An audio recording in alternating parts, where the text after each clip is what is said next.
অশেষ রূপের ভাঁড়ার।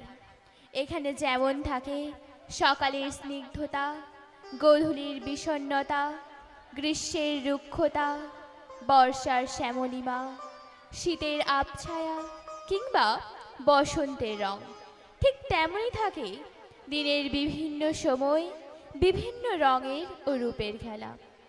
কোনো কোনো দিন সকালে ঘুম থেকে উঠে মনে হয় দিনটা বড় বিষাদ বিধুর।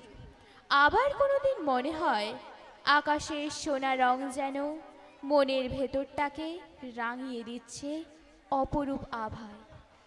আকাশের দিকে তাকালে মনে হয় কেউ যেন আলোর বেণু বাজিয়ে চলেছে দূরে কোথাও, আর ভুবন উঠেছে মেতে। তেমনই এক উজ্জ্বল দিনের সোনার রঙের আকাশ আপনাদের মনে ছড়িয়ে দিতে সমবেত সঙ্গীত নিবেদনে মঞ্চে আসছে আমাদের বিদ্যালয়ের ছাত্রছাত্রীরা।